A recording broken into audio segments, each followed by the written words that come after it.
Good morning, good afternoon, good evening, everyone. So, this is lecture 7 of modern Indian history. ఈ రోజు మనం discuss చేద్దాం మహాత్మా గాంధీ, తిలక్ గారి గురించి, హరిజన్ రిఫార్మ్ మూవ్మెంట్స్ గురించి అండ్ ఉమెన్ అప్లిఫ్ట్మెంట్ ప్రోగ్రామ్స్ గురించి. ఓకే, ఒకవేళ లెక్చర్ పెద్ద అయితే నేను పార్ట్ 2 తీస్తాను, అందులో ఇంకా కవర్ చేస్తాను. Clear? So the focus first let us keep it on Mahatma Gandhi. ఒక స్పెషల్ క్లాస్ మహాత్మా గాంధీని ఎందుకు తీసుకుంటున్నారు అంటే క్వశ్చన్స్ ఎక్కువ వస్తాయి యూపీఎస్సీలోనైనా, నెక్స్ట్ వచ్చే పబ్లిక్ సర్వీస్లోనైనా, ఏపీఎస్సీ కానీ టీజీపీఎస్సీ కానీ. Mahatma Gandhi is always a famous figure, so questions వస్తాయి. సో మహాత్మా గాంధీ చదవడానికి 2 డైమెన్షన్స్ పెట్టుకోవచ్చు. ఒకటి ఇండియా వచ్చే ముందు, ఇంకోటి ఇండియా వచ్చిన తర్వాత. మనకు తెలిసిన మహాత్మా గాంధీ ఇండియాలో చాలా పనులు చేశారు, ఓకే బాగానే ఉంది. కానీ ఇండియాలో చెయ్యనివి సౌత్ అమెరికాలో చేసినవి, సౌత్ ఆఫ్రికాలో చేసినవి, జోహానస్బర్గ్, డర్బన్, అక్కడ వెళ్ళి కూడా ఈయన చాలా మటుకు నేషనలిజం కానీ అగైన్స్ రేసిజం కానీ పోరాడారు. Clear? So the first thing is 1888. Date రాసుకోండి, 1888. ఈయన లండన్ వెళ్ళారు. ఎందుకు వెళ్ళారు? లా చదవడానికి. అక్కడ ఫస్ట్ టైం ఈయన జాయిన్ అయ్యారు వెజిటేరియన్ సొసైటీ. ఈ క్వశ్చన్స్ రావు, ఇలాంటి క్వశ్చన్స్ పక్కాగా రావు. But why are you telling us sir? ఒక టైం లైన్ అర్థమవుతుంది. ఓకే, గాంధీ గారు ఏ సంవత్సరంలో పొలిటికల్గా యాక్టివ్ అవ్వడం మొదలయ్యారు. Okay, this always helps. మెయిన్స్లో కూడా చాలా పనికి వస్తుంది. థియోసాఫికల్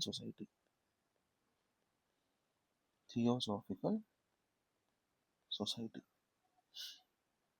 అంటే ఈయన 1888లో 2 సొసైటీలు జాయిన్ అయ్యారు, vegetarian society and theosophical society. Okay, now 1893 ఏంటి సార్ ఇక్కడ? ఇప్పుడు లా చదివేశారు, లాయర్గా మారిపోయారు. సో లాయర్గా మారిపోయినప్పుడు first time he experienced racial discrimination. ఎక్కడ? మన పీటర్ మార్టిస్ స్టేషన్లో ఈయనకి ప్లాట్ఫామ్ నుంచి బయట పడేశారు, ట్రైన్ నుంచి బయట పడేశారు. ఇది ఫస్ట్ క్లాస్, ఇది బ్లాక్స్ కోసం కాదు, ఓన్లీ వైట్స్ కోసం అనేసి. Pietermaritzburg station. Okay, he was thrown out of the compartment. ఇదంతా మీకు నోట్స్లో రాసి ఇచ్చాను. సో నోట్స్ ద్వారా you can easily follow that. 1894. So ఇలాంటి రేషియల్ డిస్క్రిమినేషన్ అయింది కాబట్టి ఒక కొత్త కాంగ్రెస్ని సృష్టించారు. నేటల్ ఇండియన్ కాంగ్రెస్ని లాంచ్ చేశారు. Natal Indian Congress. దీని పర్పస్ ఏంటి? Improve the rights of Indians in South Africa. Natal Indian Congress.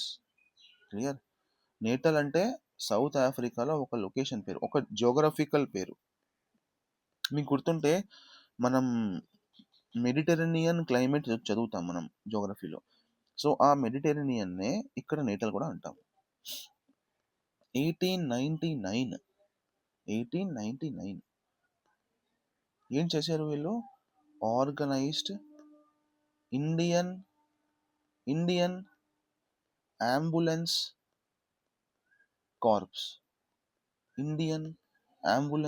Corps. ఎందుకు సార్ వచ్చేది? ఇది ఎందుకు వచ్చింది? ఎందుకంటే ఆ టైంలో సౌత్ ఆఫ్రికాలో బోయర్ వార్ అవుతుంది. అది ఏటో అనేది మనకు అనవసరం, ఒక వార్ జరుగుతుంది. ఆ వార్లో చాలా మంది బ్రిటిష్ సోల్జర్స్ ఇంజ్యూర్ అవుతున్నారు. సో ఆ ఇంజ్యూర్ అయిన బ్రిటిష్ సోల్జర్స్కి వెంటనే ట్రీట్మెంట్ ఇద్దాము, ఓకే అనే ఉద్దేశంతో ఇండియన్ అంబులెన్స్ కార్ప్స్ వచ్చింది. అంటే ఆ టైంలో ఎన్ని సోల్జర్స్ ఇంజ్యూర్ అయ్యారంటే ఉన్న హాస్పిటల్స్ చాలట్లేదు. సో అందుకే ఇండియన్స్ అందరినీ కూడా మహాత్మా గాంధీ ఒక అంబులెన్స్లా మార్చారు వెంటనే పంపించడానికి. సో అలా those things, Indian ambulance corps అక్కడ పనికొచ్చింది. సో క్వశ్చన్ ఏమొస్తుంది?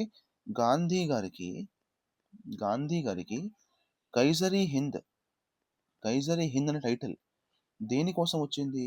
ఎందుకంటే ఇతను బ్రిటిష్ వాళ్ళకి హెల్ప్ చేశారు అంబులెన్స్ ద్వారా. అందుకే ఈయనకి 1915లో కైసరి హింద్ అనే టైటిల్ ఇవ్వడం జరిగింది. సో క్వశ్చన్ 2 విధాలుగా రావచ్చు. ఏంటి సార్ అది? ఇండియన్ అంబులెన్స్ కార్ప్స్ ఎప్పుడొచ్చింది? ఎవరు తెచ్చారు? ఎందుకు తెచ్చారు? అండ్ కైసరి హింద్ అనే టైటిల్ ఎందుకు ఇచ్చారు గాంధీ గారికి? క్లియర్? ఓకే. సో అలాగే ఈ బోయర్ వార్ ఎవరి మధ్యలో అయింది? ఇంపార్టెంట్ కాదు, బట్ ఫర్ జీకే డచ్కి బ్రిటిష్కి మధ్యలో అయింది. Okay, simple. సో ఇప్పుడు రాయండి 1906. మన దగ్గరికి వస్తున్నాము ఎందుకంటే 1909లో గాంధీ గారు ఇండియాకి వస్తారు ఒకసారి. 1915లో మొత్తం వస్తారు గాంధీ గారు ఇండియాలో. సో 1906లో ఫస్ట్ టైం ఆయన సత్యాగ్రహ మెథడ్స్ యూస్ చేశారు. సో సత్యాగ్రహ అనే మెథడ్స్ ఇండియాలో కాదు, ఆయన ఎప్పుడు అంటే ఆయన సౌత్ ఆఫ్రికా నుంచి చేయడం మొదలెట్టేశారు satyagraha. Okay, so satyagraha for the first time ఎప్పుడు వచ్చింది? 1906. ఎక్కడ వచ్చింది? South Africa. క్లియర్? ఎందుకు వచ్చింది? ఎందుకు సత్యాగ్రహ చేశారు ఈయన? ఎందుకంటే ఆ టైంలో ఒక లా పాస్ చేశారు బ్రిటిష్ వాళ్ళు సౌత్ ఆఫ్రికాలో. ఏంటి సార్ ఆ లా పేరు? ట్రాన్స్వాల్ ఏషియేటిక్ ఆర్డినెన్స్. ట్రాన్స్వాల్ ఏషియేటిక్ ఆర్డినెన్స్. ఇదంతా ఎందుకు చెప్తున్నాను అంటే నెక్స్ట్ యూపీఎస్సీలో కానీ ఏపీఎస్సీలో కానీ క్వశ్చన్స్ రావచ్చు. అందరు లెవెల్స్ పెరుగుతున్నాయి, మీకు అర్థమవుతుందా? లెవెల్ ఏది కూడా సేమ్ లెవెల్ రాదు. Never expect the same level from APSC or UPSC. ఈసారి 2026 పేపర్ చూసారేమో మీరు. ప్రతి స్టేట్ పిఎస్సీ, అది ఏపీఎస్సీని అవనివ్వండి, తెలంగాణ అవనివ్వండి, ఎవరైనా యూపీఎస్సీని మిమిక్ చేయడానికి ట్రై చేస్తున్నారు. ఆ లెవెల్ మ్యాచ్ అవుదాము, మనం కూడా ఒక లెవెల్ రీచ్ అవుదాము. ఓకే, సర్కార్ కూడా మనకు మారింది ఈసారి. అందుకే అంటున్నాను, always prepare for the worst. Pattern ఇంకా టఫ్ అవుతుంది. Mind my words, pattern tough అవుతుంది. So don't leave any empty space in your subjects. Transvaal Asiatic Ordinance. ఈ లా ఏం చెప్తుంది సార్? ఈ లాలో ఏంటి రాస్తుంది అంటే, ఏంటి రాస్తుంది అర్థం, అది ఇంపార్టెంట్ కాదు. ఒక ఇండియన్కి సౌత్ ఆఫ్రికాలో వర్క్ చేయాలంటే పేపర్ వర్క్ భారీగా ఉంది. మొత్తం పేపర్, మీ ఆధార్ కార్డు ఏంటి, మీ ఆ రేషన్ కార్డు ఏది, అది ఇది, ఆ కార్డు ఈ కార్డు. సో ఆ పేపర్ వర్క్ వల్ల Indians were finding very difficult to work. మీకు అర్థమవుతుందా? సో అలాంటి పేపర్ వర్క్ విరుద్ధంగా ఆయన సత్యాగ్రహ లాంచ్ చేశారు. ఒక పేదవాడు పేపర్లు ఎక్కడి నుంచి తెస్తాడు? ఎందుకు ఆయన ఇబ్బంది పెడుతున్నారు? క్లియర్? ఓకే. 1908 ఫస్ట్ టైం ఆయన ఆమరణ అన్షన్ అంటే ఫాస్ట్ అంటూ డెత్.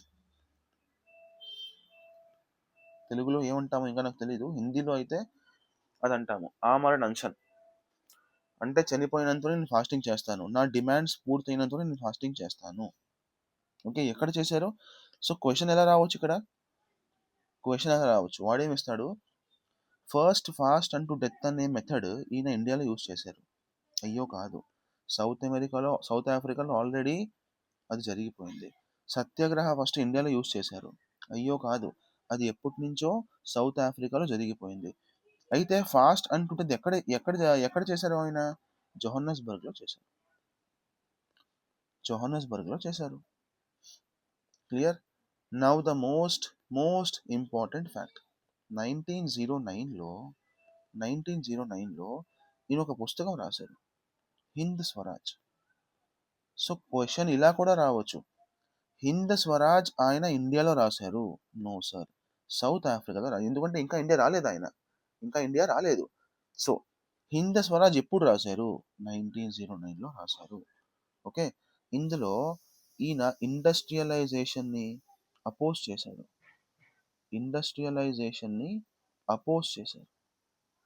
అంటే he was never in the support of industrialisation. Because ఆయనకేంటి, పవర్ ఏమో రూరల్ దగ్గర ఉండాలి, పవర్ ఏమో గ్రామాల దగ్గర ఉండాలి. ఈ ఇండస్ట్రియలైజేషన్ వల్ల డబ్బు మరియు పవర్ అంతా కూడా ఈ కార్పొరేట్స్ దగ్గరికి వెళ్తుంది. అవునా కాదా? So he was always against industrialisation. Okay, now now let's Mahatma Gandhi ఇండియాకి వచ్చేసారు. ఇప్పుడు మహాత్మా గాంధీ ఇండియాకి వచ్చిన తర్వాత ఏం చేశారో చూద్దాం. సో ఫస్ట్ పబ్లిక్ అపీరియన్స్ అంటే ఎక్కడ జనాలందరూ మహాత్మా గాంధీని చూశారు? ఫస్ట్ పబ్లిక్ అపియరెన్స్ ఈయన్ని గోపాలకృష్ణ గోఖలే గారు పిలిచారు. ఎక్కడ పిలిచారు? అప్పుడు బనారస్ సారీ అంటే ఇండియాకి గోపాలకృష్ణ గోఖలే గారు పిలిచారు ఈయన. ఓకే, కానీ ఫస్ట్ పబ్లిక్ అపియరెన్స్ ఎప్పుడు జరిగింది? బనారస్ హిందూ యూనివర్సిటీ ఓపెనింగ్ జరుగుతుంది. నేను చెప్పాను, బనారస్ హిందూ యూనివర్సిటీ ఓపెనింగ్ జరుగుతుంది. ఈ యూనివర్సిటీ తెచ్చారు యానీ బీసెంట్ మరియు మదన్ మోహన్.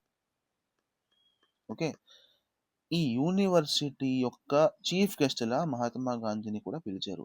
అక్కడ మహాత్మా గాంధీని ఫస్ట్ టైం ఒక పెద్ద జనం, ఒక పెద్ద అంటే పాపులేషన్ అప్పుడు గాంధీని ఫస్ట్ టైం చూశారు. అంటే so first public appearance Champaran సత్యాగ్రహనా? కాదు. నాన్ కోఆపరేషన్ మూవ్మెంటా? కాదు. సివిల్ డిసోబీడియన్స్ మూవ్మెంటా? కాదు. First public appearance of Gandhi was inauguration of Banaras Hindu university.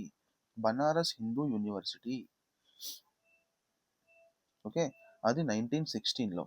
కానీ ఇండియా ఎవరు పిలిచారు? Who invited Gandhi to India? Gopalakrishna Gokhale.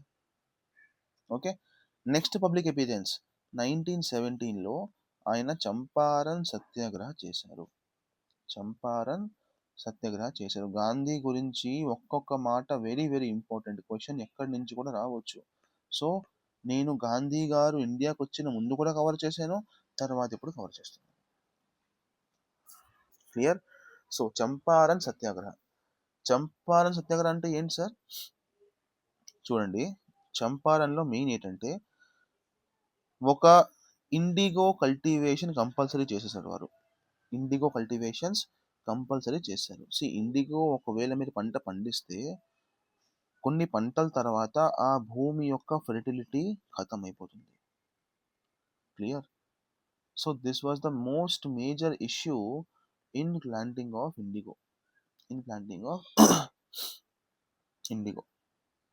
Clear? So అప్పుడు ఒక సిస్టమ్ ఫాలో చేసేవారు వాళ్ళు. చంపారన్ అంటే బీహార్లో ఉంది.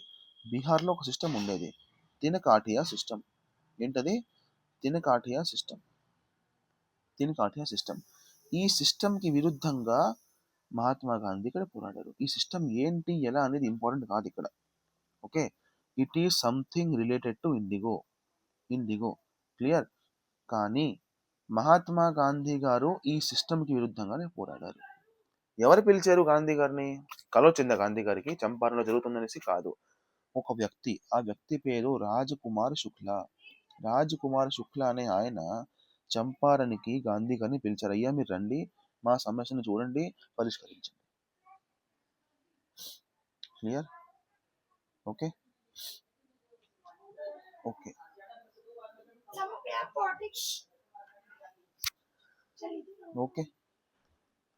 నెక్స్ట్ ఖేడా సత్యాగ్రహ.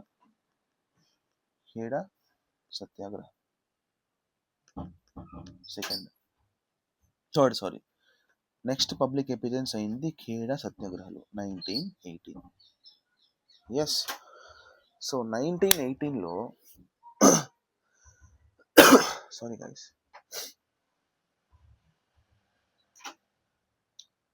1918లో ఖేడా సత్యాగ్రహ అయింది. ఓకే, సో 1918 ఖేడాలో భారీ మాత్రాల్లో క్రాప్ అంటే పంట నష్టపోయింది. ఖేడా అంటే గుజరాత్లో ఉంది. ఓకే, సో అక్కడ అంటే భారీ అమౌంట్లో క్రాప్ యొక్క నష్టం జరిగింది. ఓకే, కానీ అక్కడ ఉన్న లా పరంగా మీరు ఒకవేళ ప్రొడ్యూస్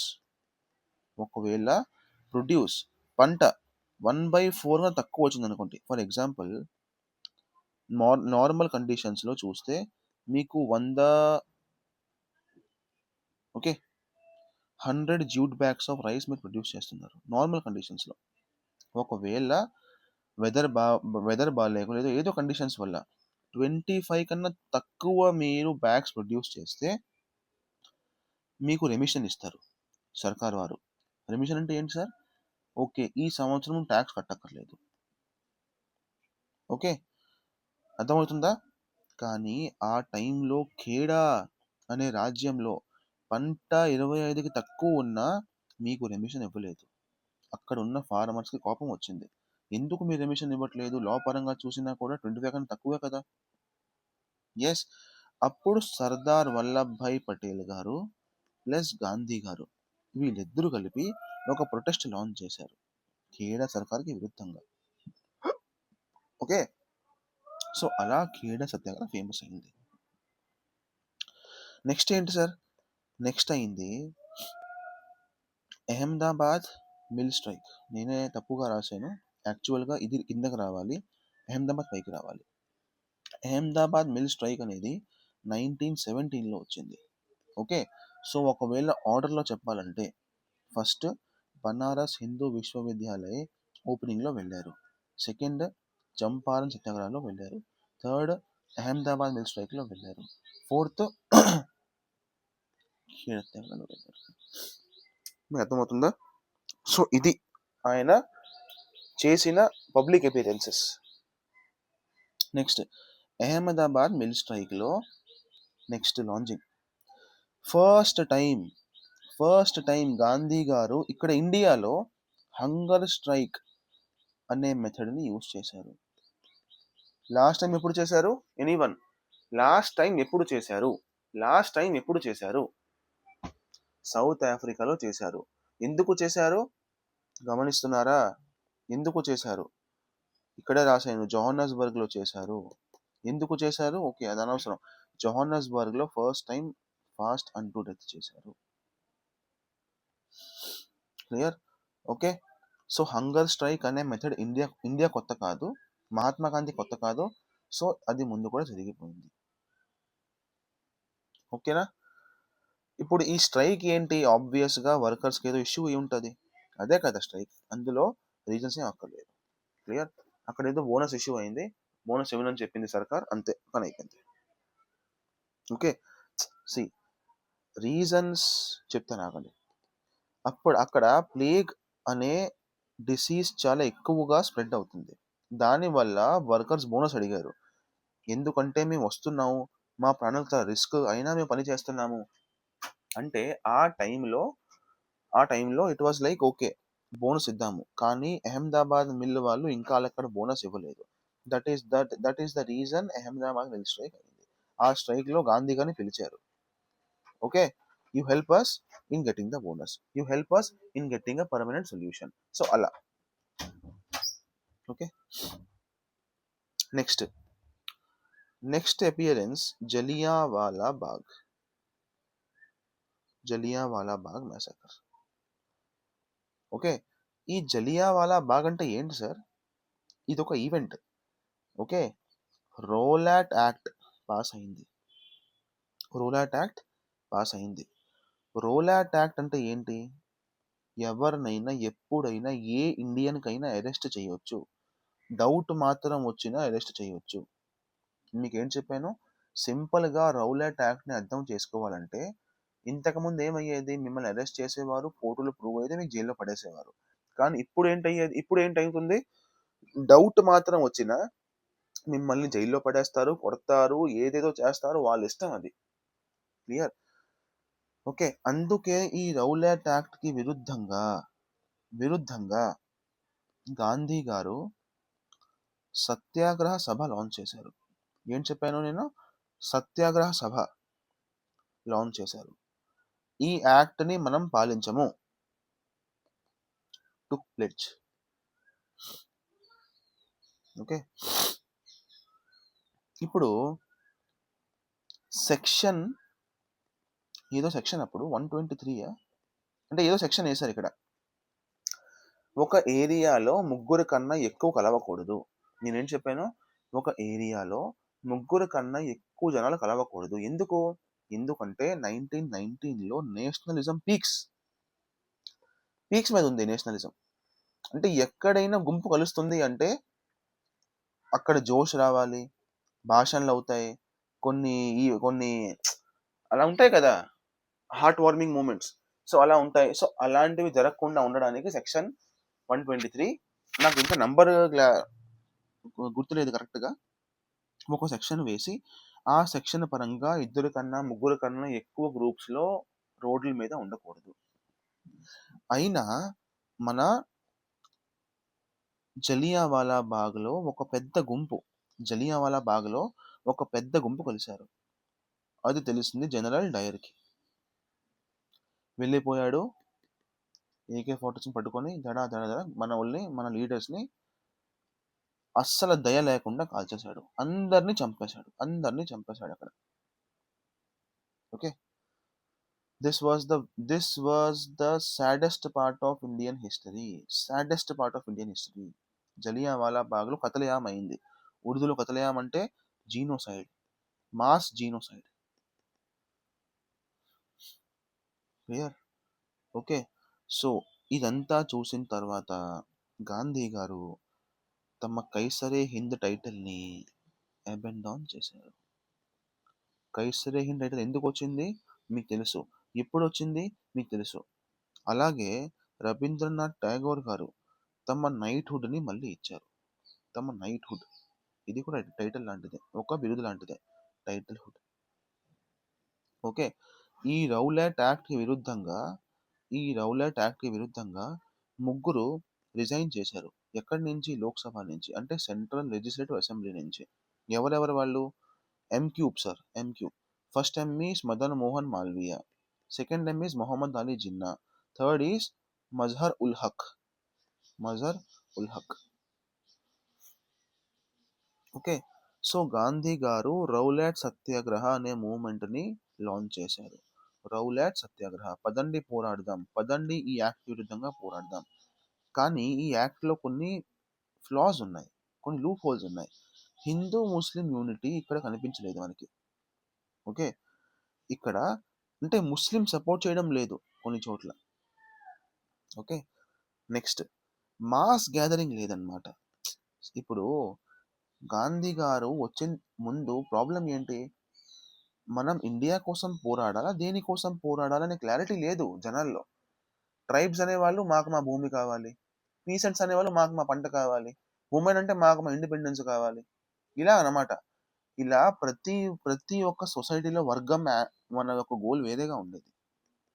కానీ గాంధీ గారు వచ్చిన తర్వాత ఈ అందరు గోల్ ఒకలా మారింది. Okay, mass gathering. ఇప్పుడు రౌలట్ యాక్ట్, హిందూ ముస్లిం యూనిటీ కనిపించట్లేదు. అందుకే గాంధీ గారు ఏం చేశారు? స్మార్ట్ ప్లే, రౌలట్ సత్యాగ్రహాన్ని ఖిలాఫత్ మూమెంట్ని కలిపేశారు. ఈ ఖిలాఫత్ మూమెంట్ ఏంటి సార్? అసలు ఈ ఖిలాఫత్ మూమెంట్కి ఇండియాకి సంబంధమే లేదు. ఎక్కడో టర్కీలో ఒక రాజుని దించేసి వేరే రాజుని పెట్టారు. సో అక్కడ టర్కీలో జరిగే పాలిటిక్స్ వల్ల ఇండియాలో ఉన్న ముస్లిమ్స్కి కొంచెం, అంటే ముస్లిమ్స్ అనే వాళ్ళకి ఒక కుద లాంటోడు అనమాట టర్కీలో ఉన్న రాజు. సో అక్కడ రాజుని చాలా అవమానించారు అని ఇక్కడ ఖిలాఫత్ మూమెంట్ స్టార్ట్ చేశారు. ఖలీఫా అంటారు అక్కడ రాజుని, ఖలీఫా. సో ముస్లిమ్స్ అందరికీ ఒక మంచి, ఏంటంటారు దాన్ని, ఒక ఐడల్ లాంటి వారు. Clear? I don't know what Muslims exactly treat them, but yes, they treat him like a god. Clear? So అక్కడ ఉన్న జియో పాలిటిక్స్ని గాంధీ గారు స్మార్ట్గా ఇండియాలో వాడేసి ఖలీఫత్ మూమెంట్ని, రౌలట్ సత్యాగ్రహాన్ని కలిపేశారు. దీనివల్ల ఏమైంది? హిందూస్ ప్లస్ ముస్లిమ్స్ ఇద్దరు కలిపి పోరాడారు. అర్థమవుతుందా? అంటే గాంధీ గారు చాలా చాలా చాలా స్మార్ట్గా ఆడారు. చాలా మంది గాంధీ ఇలాంటోడు, గాంధీ అలాంటోడు అంటారు, కానీ ఆయన లేకపోతే నిజంగా ఈరోజు ఇండియా కొంచెం వేరేలా ఉండేది. నిజంగా, దట్ ఈస్ అ ఫ్యాక్ట్. అది మీరు ఎంత వద్దన్నా అదొక ఫ్యాక్ట్. క్లియర్? ఓకే, ప్రతి పొలిటికల్ లీడర్ కొన్ని తప్పులు చేస్తాడు. గాంధీ గారు ఖుదా కాదు, గాంధీ గారు గాడ్ కాదు. ప్రతి పొలిటికల్ లీడర్ ఒక తప్పు చేస్తాడు. So never treat Gandhi like a god. But yes, he was a very smart man. He know how to mould the other one. Okay, clear? one second guys, 1 second. Hello, हाँ भैया, मैं थोड़ी सी class चल रही थी, हमको आधे घंटे में। हाँ సారీ గైస్, ఫోన్ వచ్చింది. నెక్స్ట్ ఏంటంటే నాన్ కోఆపరేషన్ మూమెంట్. ఇది అయిపోయిన వెంటనే non cooperation moment 1920లో Gandhi garu launch చేశారు. ఓకే, ఎందుకు లాంచ్ అయింది? జలియావాలా బ్యాగ్ మ్యాసకర్ అయింది, రౌలట్ యాక్ట్ వచ్చేసింది. ఓకే, చాలా రీజన్స్ ఉన్నాయి నాన్ కోఆపరేషన్ మూమెంట్కి. ఓకే, ఈ నాన్ కోఆపరేషన్ మూమెంట్ చాలా చాలా ఫేమస్ అవుతుంది, వేరే వేరే ప్రాంతాలకి స్ప్రెడ్ అవుతుంది. క్లియర్? ఓకే, అర్థమవుతుందా మీకు? ఒకసారి యూపీఎస్సీలో క్వశ్చన్ వచ్చింది, సిడిఎస్లోనో సిఏపిఎఫ్లోనో. నాన్ కోఆపరేషన్ మూమెంట్ ఎక్కడ స్ప్రెడ్ అవ్వలేదు అంటే సౌత్లో కొన్ని పార్ట్స్లో స్ప్రెడ్ అవ్వలేదు నాన్ కోఆపరేషన్ మూమెంట్. ఇది కూడా గుర్తుంచుకోండి, మంచి ఫ్యాక్ట్ ఇది. ఎగ్జాక్ట్ క్వశ్చన్ మీకు రేపు చెప్తాను నెక్స్ట్ క్లాస్లో. Okay, so non cooperation moment మీద 2 క్వశ్చన్లు రావచ్చు. ఎందుకు వచ్చింది? రీజన్స్ ఉన్నాయి. ఎందుకు ఆగిపోయింది? చౌరీ చౌరా మూమెంట్ వల్ల. గాంధీ గారు స్ట్రిక్ట్గా ఇన్స్ట్రక్షన్స్ ఇచ్చారు అందరికీ. ఏంటి సార్ అది? ఎక్కడ కూడా వైలెన్స్ జరగకూడదు. మీకు అర్థమవుతుందా?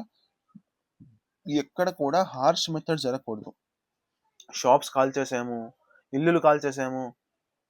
మీకు అర్థమవుతుందా? ఏదైనా పీస్ఫుల్గా అయిపోవాలి మూమెంట్, అప్పుడే మనకి ఇండిపెండెన్స్ అనేది దక్కుతుంది. కానీ వీళ్ళు ఏం చేశారు? ట్రైబల్స్ వాళ్ళు, వేరే వేరే వర్గాలు మొత్తం పోలీస్ స్టేషన్లకు వెళ్ళి అక్కడ పోలీస్ ఆఫీసర్ని చంపేసి గన్స్ అన్ని లాగేసి కొంచెం వైలెన్స్ వైపు వెళ్ళారు. So Chauri Chaura movement, Chauri Chaura incident అయింది. చౌరీ చౌరా అనేది ఒక పోలీస్ స్టేషన్ అనమాట. అక్కడ పోలీసుల్ని చంపేశారు వీళ్ళు. అందుకే గాంధీ గారు ఈ మూమెంట్ని స్టాప్ చేసేశారు. మీకు అర్థమవుతుందా? నాన్ కోఆపరేషన్ మూమెంట్ చాలా ఫేమస్ అవుతుంది, కానీ గాంధీ గారి డెసిషన్ తప్ప కాదా మనం చెప్పకూడదు. హీ వాజ్ అ లీడర్, ఆయనకి తప్పనిపించింది, ఆయన స్టాప్ చేశారు. Okay, we can say that అయ్యా కొంచెం వైలెన్స్ అవ్వచ్చు, వాళ్ళు కూడా మమ్మల్ని ఇబ్బంది పెట్టారు కదా. Okay, so there can be arguments. I'm not supporting any argument, I'm not a political man. Okay, నాకు గాంధీ గారు ఇష్టం అని కాదు, ఇష్టం లేదని కాదు. ఇక్కడ మనం యూపీఎస్సీ పరంగా, ఒక సివిల్ సర్వెంట్ పరంగా, ఏపీపీఎస్సీ పరంగా ఆలోచిస్తే we should not judge Gandhiji. But okay, ఆయన మూమెంట్ ఆపేశారు. ఇప్పుడు మూమెంట్ ఆపడం వల్ల కాంగ్రెస్లోనే, అంటే ఒక్క పార్టీలోనే డివిజన్ జరిగింది. ఏంటి సార్ డివిజన్? ఒక డివిజన్ అంటారు, ఇది మీకు పాత క్లాస్లో కూడా చెప్పాను ఆల్రెడీ. కానీ ఇలా ఆపేయడం వల్ల ఎందుకు ఆపేశారు అని కొంతమంది, ఓకే ఆపేశారు కదా నెక్స్ట్ ఏంటి అని కొంతమంది. మీకు అర్థమైందా? ఓకే, సో ఆపేసిన తర్వాత చాలా మందికి నచ్చలేదు ఎందుకు ఆపేశారు అని. క్లియర్? సో లాస్ట్ క్లాస్లో మీకు చెప్పాను కూడా, స్వరాజ్ పార్టీ తెచ్చారు. ఎవరు తెచ్చారు Swaraj party? CR Das, Motilal Nehru. Swaraj party ఎందుకు తెచ్చారు? మూమెంట్ ఆపేశారు, మాకు నచ్చలేదు, ఇప్పుడు మేము గవర్నమెంట్ లోపలికి వెళ్ళి రిఫార్మ్ చేస్తాము. స్వరాజ్ పార్టీ. వీళ్ళనే ఏమంటారు? Pro changers. ఇంకో వర్గం ఏంటంటారు? నో చేంజర్స్ అంటే సర్కార్ అంటేనే ఫ్రాడ్, సర్కార్ లోపల వెళ్ళే ప్రసక్తే లేదు, సర్కార్ లోపల వెళ్ళాం, వీళ్ళు లోక్సభలో వెళ్ళి రిఫార్మ్ చేస్తాము, వీళ్ళు లోక్సభలో అడుగుపెట్టాము, లోక్సభనే బ్యాన్ చేస్తాము. Okay, clear? అర్థమవుతుంది కదా? సో నెక్స్ట్ 1930లో ఈయన లాంచ్ చేశారు civil disobedience movement. First question ఏమొస్తుంది? ఎందుకు వచ్చింది మూమెంట్? మన నాన్ కోఆపరేషన్ మూమెంట్ ఎందుకు వచ్చింది? ఇదే కదా ఫస్ట్ క్వశ్చన్. ఇక్కడ కూడా ఫస్ట్ క్వశ్చన్ ఇదే, ప్రిలిమ్స్లోనైనా ఎక్కడైనా. ఎందుకంటే గాంధీ గారు ఒక 11 పాయింట్స్ ఇచ్చారు. ఆ 11 పాయింట్స్లో ఏంటి రాసింది సార్? సాల్ట్ మీద ట్యాక్స్ తీసేయండి, ప్రిజనర్స్ రిలీజ్ చేసేయండి, ఇలా కొన్ని డిమాండ్స్ ఉన్నాయి. 11 పాయింట్స్. ఇది ఇంపార్టెంట్ కాదు, బట్ ఒకసారి గూగుల్ చేస్తే చెయ్యండి, చదవండి ఒకసారి 11 పాయింట్స్ గురించి. క్లియర్? అది రిఫ్యూజ్ చేశారు.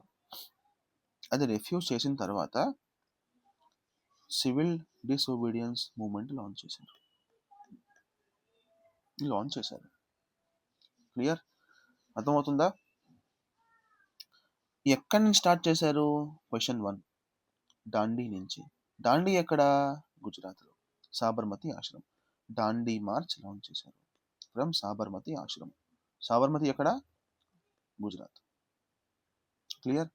అలాగే వేరే వేరే లొకేషన్స్ నుంచి వేరే వేరే పర్సనాలిటీస్ ఇదే సాల్ట్ సత్యాగ్రహాన్ని మొదలెట్టారు. సాల్ట్ సత్యాగ్రహ అంటే అర్థం ఏంటి? ఉప్పు మీద ట్యాక్స్ తీసేయండి.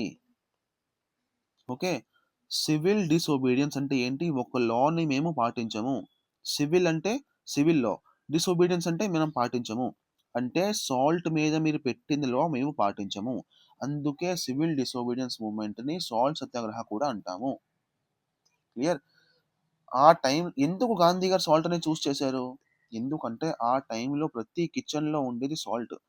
సో సాల్ట్ అంటే ఆ మూమెంట్లో ఉమెన్ కూడా వస్తారు, ఆ మూమెంట్లో మెన్ కూడా కనెక్ట్ అవుతారు, ఆ మూమెంట్లో చిల్డ్రన్ కూడా కనెక్ట్ అవుతారు. మీకు అర్థమవుతుందా? అందుకే సాల్ట్ అనేది ఆ టైంలో ఒక ఇమోషన్గా మారింది. అందుకే గాంధీ గారు సాల్ట్ మీద కొట్టారు. మీకు చెప్పాను కదా, Gandhi was very smart man. ఆయన ఎమోషనల్ ఇంటెలిజెన్స్ ఒక పీక్స్లో ఉండేది. ఓకే. సో సాబర్మతి నుంచి గాంధీ గారు లాంచ్ చేశారు సాల్ట్ సత్యాగ్రహాన్ని. ధర్సానా నుంచి సరోజిని గారు లాంచ్ చేశారు, సరోజిని నాయుడు. ఓకే. తమిళనాడు నుంచి మన రాజాజీ సి రాజగోపాలాచారి గారు లాంచ్ చేశారు. సో అలా ఈ 3 పేర్లు గుర్తుంచుకోవాలి. క్లియర్? ఇప్పుడు ఈ సివిల్ డిసోబీడియన్స్ మూవ్మెంట్ ఆపడానికి ట్రై చేశారు చాలా మంది. దానివల్ల రౌండ్ టేబుల్ కాన్ఫరెన్స్ చేద్దాము. Round table conference. Okay. So round table conference ఎందుకు వచ్చింది యాక్చువల్గా? యాక్చువల్ రీజన్ ఏంటి? రౌండ్ టేబుల్ కాన్ఫరెన్స్ ఎందుకు వచ్చింది? సైమన్ కమిషన్ తమ రిపోర్ట్ని సబ్మిట్ చేసింది. సైమన్ కమిషన్ తమ రిపోర్ట్ని సబ్మిట్ చేసింది. ఓకే, బాగుంది. ఆ రిపోర్ట్ యొక్క రికమెండేషన్స్ ఇంప్లిమెంట్ చేద్దాము, రండి కూర్చోండి మనం మాట్లాడుకుందాము ఇండియన్స్ అందరూ అని పిలిచారు బ్రిటిష్ వాళ్ళు. అందుకే రౌండ్ టేబుల్ కాన్ఫరెన్స్ అయింది. కానీ మధ్యలోనే ఏం లాంచ్ అయిపోయింది? Civil disobedience movement. Clear? So first round table కాన్ఫరెన్స్లో లార్డ్ ఇర్విన్ ఉండేవారు. మీకు లాస్ట్ క్లాస్లో కూడా చెప్పాను. లార్డ్ ఇర్విన్ ఈయన ఓకే, ఈయన గాంధీ గారి ప్రపోజల్ని యాక్సెప్ట్ చేశారు. అయ్యా గాంధీ గారు, మేము మీ 11 పాయింట్స్ని యాక్సెప్ట్ చేయట్లేదు, 9 పాయింట్స్ని యాక్సెప్ట్ చేస్తాము, or 8 I think so. Okay, accept ఏం చేయట్లేదు? చూడండి, ఒకవేళ మీరు సాల్ట్ని అమ్ముతున్నారు అంటే ట్యాక్స్ వేస్తాము, కాదు ఇంట్లోకే వాడుతున్నాము ట్యాక్స్ వేయము. ఓకే, బాగుంది. ఓకే, ఎవరైతే ఎక్కువగా వైలెన్స్ చేశారో వాళ్ళని మేము రిలీజ్ చెయ్యము. ఓకే, ఎవరైతే ఎక్కువగా వైలెన్స్ చేశారో వాళ్ళకి మేము రిలీజ్ చెయ్యము. క్లియర్? ఓకే, నౌ ఓకే, బాగానే ఉంది. ఇప్పుడు సెకండ్ ఆర్టీసీ అయింది, second round table conference. First round table కాన్ఫరెన్స్లో గాంధీ గారు వెళ్ళారా? వెళ్ళలేదు. ఓకే, కాంగ్రెస్ వెళ్ళిందా? వెళ్ళలేదు. కానీ సెకండ్ రౌండ్ టేబుల్ కాన్ఫరెన్స్లో గాంధీ గారు వెళ్ళారు. గాంధీ గారితో పాటు సరోజిని నాయుడు గారు కూడా వెళ్ళారు. నీకు అర్థమవుతుందా? ఓకే, నెక్స్ట్ ఏంటంటే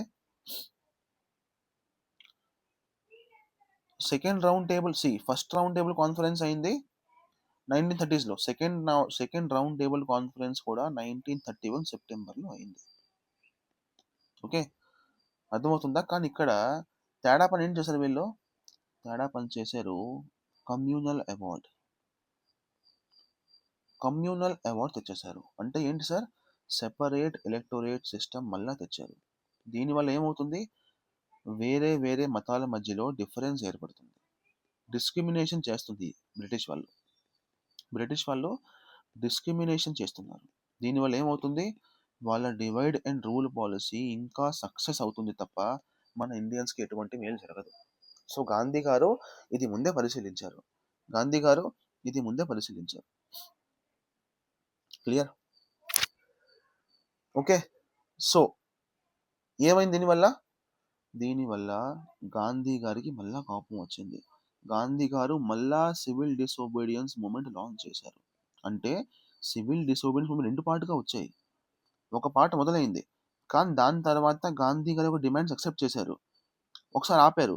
కానీ కమ్యూనల్ అవార్డ్ తెచ్చాక civil disobedience movement part 2 launch అయింది. కానీ మూమెంట్ ఏమైనా తమాషానా? ఒక మాట చెప్పండి. మీకు ఇష్టమైన వచ్చినప్పుడు మీరు మూమెంట్ చేస్తారు. మీకు ఇష్టమైన వచ్చినప్పుడు మీరు మూమెంట్ ఆపేస్తారు. ఇలా మొత్తం జనాలు కనెక్ట్ అవ్వరు కదా! జనాలు మొత్తం కనెక్ట్ అవ్వాలంటే ఒక పద్ధతి, ఒక క్రమశిక్షణలో జరగాలి మూమెంట్స్ అన్నీ. క్లియర్? ప్రతిసారి మన పాపులేషన్ రాదు. మీకు అర్థమైందా? సో సెకండ్ టైం మొదలెట్టినప్పుడు ఈ మూమెంట్ ఎక్కువ మంది సపోర్ట్ చేయలేదు. ఎక్కువ మాస్ గెదరింగ్ అవ్వలేదు. Clear? Okay okay sir. Okay, next ఇప్పుడు 1933లో మహాత్మా గాంధీ గారు ఒక వీక్లీ మ్యాగజైన్ మొదలెట్టారు. Weekly magazine. ఆ పేరేంటి సార్ దానిది? హరిజన్. ఆ మ్యాగజైన్ పేరు హరిజన్. ఇది ఒక వీక్లీ మ్యాగజైన్. క్లియర్? ఓకే. ఒక క్వశ్చన్ చెప్తాను మీకు. గాంధీ గారు హింద్ స్వరాజ్ అనే పుస్తకం ఎక్కడ రాశారు? హింద్ స్వరాజ్ అనే పుస్తకం కమెంట్ చేయండి చూడకుండా. హింద్ స్వరాజ్ అనే పుస్తకం 1909లో రాశారు. ఎక్కడ రాశారు? సౌత్ ఆఫ్రికాలో రాశారు. అలాగే గాంధీ గారు ఫస్ట్ న్యూస్ పేపర్ ఎక్కడ రాశారు?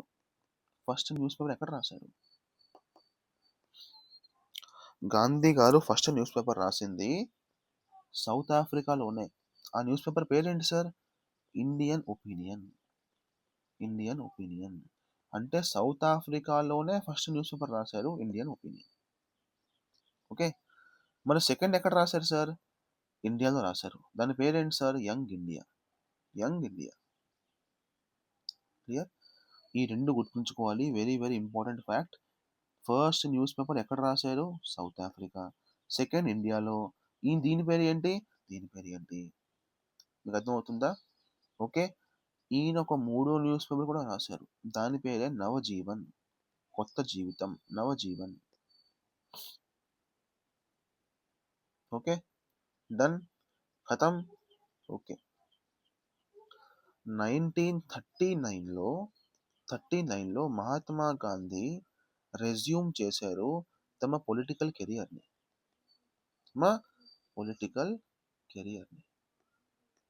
ఎందుకంటే 1932లో ఈయన రిజైన్ చేశారు.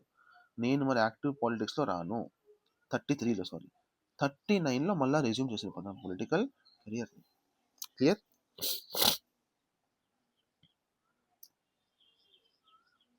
ఓకేనా? ఇప్పుడు 1940 వచ్చేసింది. గమనించండి, 1939లో సెకండ్ వరల్డ్ వార్ స్టార్ట్ అయింది. మన ఇండియన్స్ అవసరం వచ్చింది. సోల్జర్స్గా మన ఇండియన్స్ కావాలి. ఎలా మోటివేట్ చేయాలి ఇండియన్స్ని? లాలీపాప్ ఇచ్చి. లాలీపాప్ ఏంటి? 1940లో వచ్చారు వాళ్ళు. August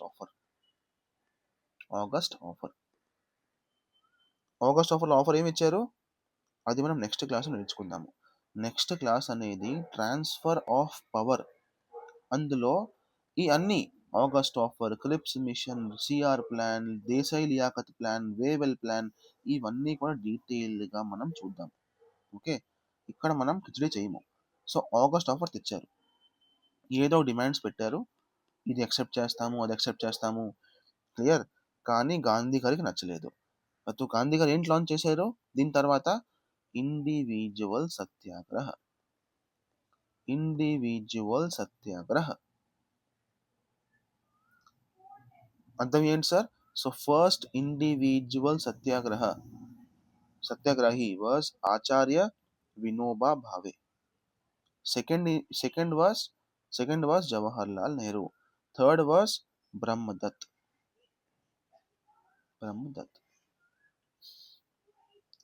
okay. 1940 తర్వాత ఇది తెచ్చారు. ఓకే, బాగానే ఉంది. ఎందుకు తెచ్చారు ఇది? మేము ఆగస్ట్ ఆఫర్ని యాక్సెప్ట్ చేయట్లేదు అని చెప్పడానికి. ఓకే. 1942లో ఇంకో లాలీపాప్ తెచ్చింది. ఎవరు? బ్రిటిష్ వాళ్ళు. క్రిప్స్ మిషన్. క్రిప్స్ మిషన్ ఇది కూడా కాంగ్రెస్ రిజెక్ట్ చేసేసింది. గాంధీ రిజెక్ట్ చేసేశారు. ఈ మిషన్లో ఏం జరిగింది? అది మనం నెక్స్ట్ క్లాస్లో ట్రాన్స్ఫర్ ఆఫ్ పవర్లో చూద్దాం. కానీ ఈ డిమాండ్స్ కూడా నచ్చలేదు మన ఇండియన్స్కి. ఓకే, ఈ యొక్క లాలీపాప్ కూడా నచ్చలేదు. సో ఇది కూడా క్యాన్సిల్, ఇది కూడా క్యాన్సిల్. ఓకే, ఇది ఫెయిల్ అయిన తర్వాత గాంధీ గారు లాంచ్ చేశారు quit India mission. Quit India mission. Okay, quit India మిషన్నే ఆగస్ట్ మూమెంట్ కూడా అంటాం. August movement. ఈ మిషన్లో ఏం చెప్పారు? సోల్జర్స్ రిజైన్ చేయకండి, ఓకే, ఆర్మీలో ఉండండి, కానీ మనోళ్ళ మీద ఫైరింగ్ చేయకండి. టీచర్స్ చదివించండి, కానీ అంటే కాలేజ్ మానేయకండి కానీ చదివించకండి. గవర్నమెంట్ అఫీషియల్స్ రిజైన్ చేయకండి, కానీ ఇండియన్ నేషనల్ కాంగ్రెస్కి లాయల్గా ఉండండి. మన వాళ్ళకి అడ్డు రాకండి, మన వాళ్ళకి అడ్డు రాకండి. క్లియర్? అర్థమవుతుందా? So this first topic. Next, quit India moment ఎంత ఫేమస్ అయిందంటే బ్రిటిష్ వాళ్ళ కాళ్ళు గడగడలాడిపోయాయి. సో ఇండియన్ నేషనల్ కాంగ్రెస్లో అందరినీ అరెస్ట్ చేసేసారు, మ్యాక్సిమం అందరినీ. ఓకే, అలా అరెస్ట్ చేయడం వల్ల కొన్ని ఉమెన్ లీడర్స్ ఫేమస్ అయ్యాయి. ఎవరు సార్ వాళ్ళు? అరుణా అసఫ్ అలీ. అరుణా అసఫ్ అలీ. క్లియర్? ఓకే, ఇప్పుడు క్వశ్చన్ ఎలా వస్తుంది సార్? క్విట్ ఇండియా మూమెంట్ అని కొన్ని పార్టీస్ సపోర్ట్ చేయలేదు. క్వశ్చన్ దాని మీద రావచ్చు. సింపుల్ ఒక స్టేట్మెంట్ ఇవ్వచ్చు ఏపీఎస్సీలో కానీ యూపీఎస్సీలో కానీ. For example, communist party of India showed it's full support to quit India moment. Wrong sir. Communist party of India support చేయలేదు క్విట్ ఇండియా మూమెంట్ అని. హిందూ మహాసభ సపోర్ట్ చేయలేదు క్విట్ ఇండియా మూమెంట్ అని. ముస్లిం లీగ్ సపోర్ట్ చేయలేదు quit India moment. Clear? Okay, done, ఖతం. So quit India moment జరిగినప్పుడు ప్యారలల్గా కొన్ని governments create అయ్యాయి. అంటే ఏంటి సార్ ప్యారలల్ గవర్నమెంట్స్ అంటే? ఫర్ ఎగ్జాంపుల్, ఒక సర్కార్ ముందు నుంచే ఉంది. ఓకే, సెంటర్లో సర్కార్ ముందు నుంచే ఉంది, కానీ మీరు మీ రూరల్ ఏరియాస్లో ఒక కొత్త గవర్నమెంట్ని సృష్టిస్తున్నారు, కొత్త గవర్నమెంట్ క్రియేట్ చేస్తున్నారు. ఆ ప్రభుత్వంతో మాకు సంబంధం లేదు, మేము మా ప్రభుత్వం కొత్తగా సృష్టిస్తున్నాము. దాన్నే ప్యారలల్ గవర్నమెంట్ అంటాము. ఎక్కడెక్కడ అయింది సార్ ఇది? ఇది బలియా అనే రాజ్యంలో, అంటే యూపీ దగ్గర అయింది. తమ్లూక్ అంటే ఇదంతా యూపీ ఎంపీ దగ్గరే. బలియా, తమ్లూక్, సతారా నియర్ మహారాష్ట్ర. ఓకే, ఈ 3 లొకేషన్స్లో ప్యారలల్ గవర్నమెంట్స్ క్రియేట్ అయ్యాయి. ప్యారలల్ గవర్నమెంట్స్, మా ప్రభుత్వం వేరు, మీ ప్రభుత్వం వేరు, అలా. ఓకే, ఓకే, డన్, ఖతం. సో చాలా చాలా ఫ్యాక్ట్స్ ఇంపార్టెంట్, ఒకసారి రివైజ్ చేయిస్తాను మీకు. గాంధీ గారి పుస్తకం హింద్ స్వరాజ్ తెలుసు మీకు. ఆయన అందులో ఇండస్ట్రియలైజేషన్ సపోర్ట్ చేశారా, అపోజ్ చేశారా? ఇండస్ట్రియలైజేషన్ని అపోజ్ చేశారు. ఫస్ట్ న్యూస్ పేపర్ చెప్పేశాను, సెకండ్ న్యూస్ పేపర్ చెప్పేశాను, మూడో న్యూస్ పేపర్ చెప్పేశాను, నవజీవన్.